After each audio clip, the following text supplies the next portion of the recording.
Hello, it's Gene. I want to talk a little bit today about taking back the term liberal back from the regressive left. And what I mean by the regressive left is those who use identity politics, Marxist type terms, feminism, to take the soul of what it means to be a liberal. Um, Everywhere I go online, I hear so many people saying it's the liberals' fault for what they do, that what's going on in this world, from the refugees decision, what we're going to do with that it's the liberals' fault. The economy is the liberals' fault. Everything is the liberals' fault. And for the last, I don't know, probably 18 months, I've been having to fight people online to say that that's not what liberals are. When they say certain things, I'm like, that's not what liberals believe. But it is incumbent on liberals to call out those who consider themselves liberal or on the left side of the political spectrum.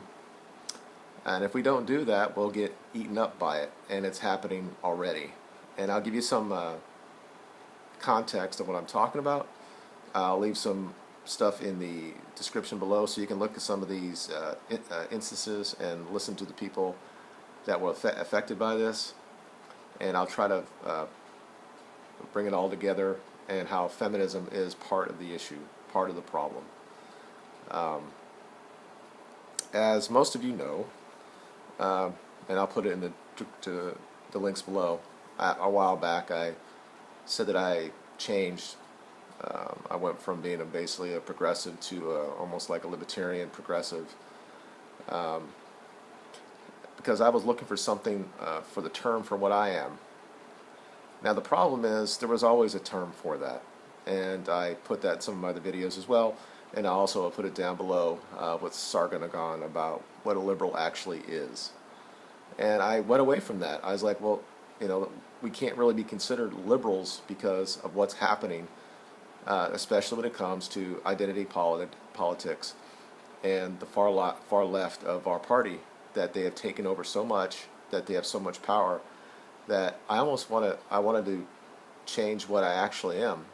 But I am a liberal, so I'm going to claim it. And as the great late Hitchin would say, I claim that right to say what I am. I'm a liberal. I believe in the tenets of liberalism. I will put that down below what that is. I've talked about it before. I believe in the individual. I'm not a collectivist. I don't believe in Marxists, socialism, that type of stuff. I believe in limited government. If you can, you keep the government. You leave the government out until you have to actually have them in place. So I'm not going to turn around and now say that I'm a libertarian or a cultural libertarian, and because I'm seeing it all over there, the rise of the cultural libertarians. No, these are kids. These are people that are liberals. They had been liberals all along, but what happened is we allowed certain people, most of them feminists and those cohorts, to take over the left, and we allowed it to do it because we're worried about a couple of terms that were thrown at us. And I'm going to bring them to you really quick. If I'm a man and I say something to a woman online, it can be considered harassment. All I could be doing is just maybe making a critique of her work. If she puts a video out there about something that I know about, and I look at it and I go back and I critique it. If I say something's wrong with it, I'm called so many things. I'm called a sexist because I'm a man critiquing a woman. They call me, maybe I'm a misogynist because maybe I didn't say it eloquently enough. And if I'm a man and I'm a white man and I'm straight, then I don't have a clue how women are. So I get called racist for that, or a misogynist, or a sexist, or a cis scum person. The other parts that people on the left like to use is if, and we could talk about it's happening like at Dartmouth with these girls and men went into the library there and they were just yelling, and they put people up on the wall or saying that, yelling at this one girl who's white, called her whitey, bitch, and all this stuff. And if I say that's wrong, then I'm being a racist, right? I'm not taking care or understanding what marginal people, societies, people, I don't understand what they're going through, so I'll never know. And these people just want to talk, but they don't want to be challenged on it, or at least say, hey, let's have a discussion about it. And they're like, well, you don't understand, you will not understand how I feel because I'm black and you're not, or I'm a woman and you're not. So they're on that side where they want everything to be separate. They want their own safe spaces. They want all this information to be like this, and they're going back. And that is why the term regressive has now come to the front for it. I'm not sure who coined the term. I've heard that Sam Harris has been given that credit, but I think it was, I can't remember, he's a Muslim guy that's Reform Muslim, and I'll put it down below, that he said it. He's somebody that's trying, he's along with Sam Harris, they're writing a book together about to have a reform in Muslim to be better for the world. And they talk about this where that side of the left is all about identity politics. Now, there's going to be some videos below that I want you to look at, and there are guys that I watch and I agree with most of the time. Obviously, Sam Harris, Douglas Murray from England, and what's really strange, I think 3 or 4 people that I'm going to link below are gay. Not that it means anything, but these are people who are from the conservative side and the liberal side, and they're talking about similar things. Now, the interesting thing is Dave Rubin is a gay man. He just got married. He was at the Young Turks, and he had a falling out with the moderator there, Shed Uyghur. He's a Muslim apologist. So he had his own, and what's funny about this is there'll be, the first one is like a 3-minute, and he talks about the regressive left, and he talks about his waking up and all this stuff, and he has these little terms he talks about, but he leaves feminism out of it. And the problem is almost all these things that we hear now about microaggressions, safe spaces, marginalized, those are from feminist theories or people that fall along that area. And when you look at what happened in Mizzou, Melissa Clip, the other teacher there, were feminists, and they were out there when the president apparently got run over by the student body president. Claimed that he was run over by the president of Mizzou, which clearly, when you look at the video, it wasn't like that. But there you see them, and they're part of making this thing. They want to actually indoctrinate, quote unquote, marginalized students to believe what they believe. And you'll see when Milo Yiannopoulos, a gay conservative man, is on his show, Dave Rubin. He starts out almost doing the same, toeing the line for the feminist narrative. And obviously Milo basically makes him to come out of that and say that that's not what it is. And that's the one area that and being saying things against Muslims. Now, obviously, being a white straight male, those are those areas that you can just say whatever you want and nothing will happen to you. Also, when you feminism, if you say anything about feminism, you're taking your career into account. There are so many things that have happened because some guy said something that offended somebody. And also, you can't really say, hey, let's take a back, well, just think about what we're going to do before we leave the refugees in here, because we're not real Americans if we do that. And the president, who is probably the biggest feminist out there, he believes the same thing, that we can't have applause here and look at things like this. So I would just ask that you look at these things. Those who actually listen to me know that I had my own awakening a while back, and you'll hear these other people talk about it. There's a really nice conversation between Sam Harris and Douglas Murray, and liberal Sam Harris is a liberal, and he's like, I don't know who I am anymore. And so this is something that is affecting the left, and right now there's nobody on the left side that I could actually vote for that's running, because they all follow down this thing.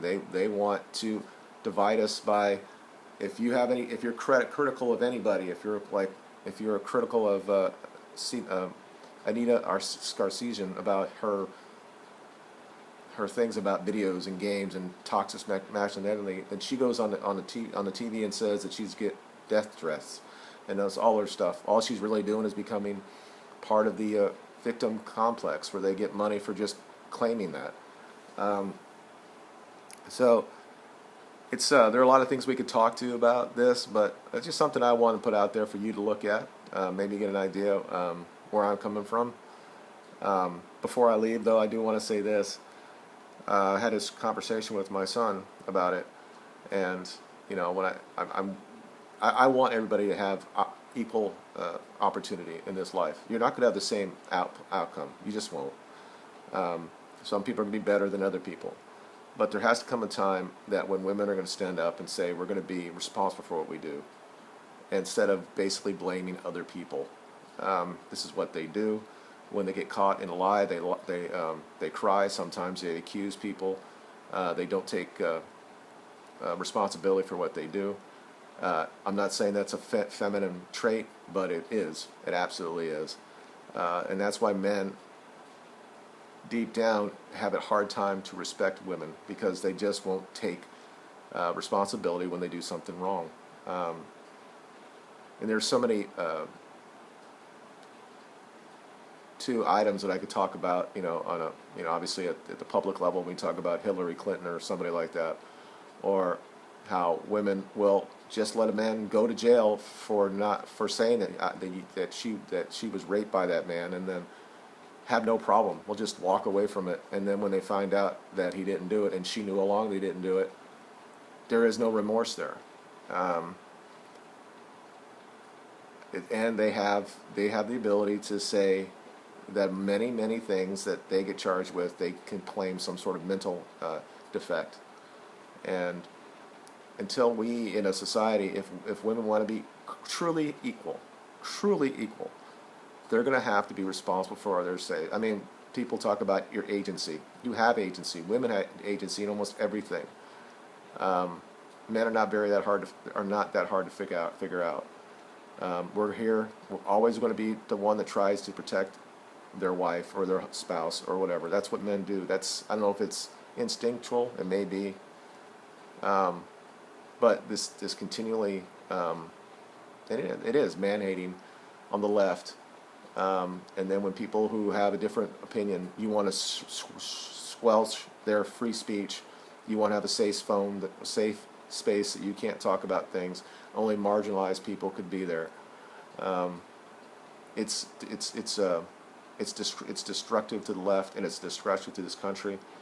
And but anyway, I just listen to look at those videos.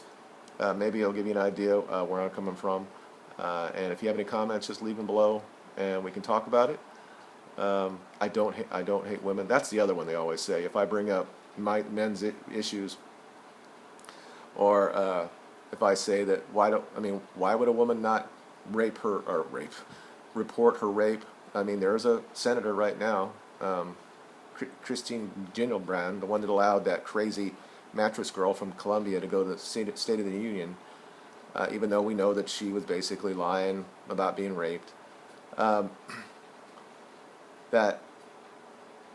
I lost what I was going to say there. That when I talk about stuff like that, I'm called I hate women, or if I talk about the epidemic of suicide for men that are my age, and you get, well, women do it too, and okay, we know that there is 7,000 agencies for women. There's none for men. But then when I bring this up, I'm told that I hate women. These are things that stops the conversation, and almost like the whole Bam Bossy thing, that we can't talk about Bam Bossy. We got to that's a non-starter, that women can't deal with it, that being they're good bossy and all that stuff. This is what the left does to men every day, or to different people that have a different viewpoint. They want to stop debate, because when you actually look at the facts, they know they have nothing to live on. They have nothing to stand on, and they know this. And until the left will look at the reason that part of it, a huge part of it, is feminist theory and what they believe, and what is we're allowed to happen into the campuses right now. These spoiled brats that are privileges of all time, that are just yelling at people and nothing happens to these people, or we'll listen to them as they shriek to the adults on campus. On video, you see him at I think it was Yale, when she was just screaming at this guy, and there's nothing. It's like, oh, we feel your pain. So the left is eating itself, and for those who actually are liberal, it's a bad time. But I'm not going to shy away from the fact of what I am. I am a liberal, and we have to call out what it is when the progressives are no longer doing what we're supposed to do, be progressive on this side. They are the regressives, and I'm great. I'm hopeful, because people like Dave Rubin, Sam Harris, several other atheists and thinkers on the left are finally bringing this out, that maybe something will happen. Anyway, that's all I have. Again, if you have any comments, just let me know, and we'll talk about it in the comments. You guys have a good day. Bye.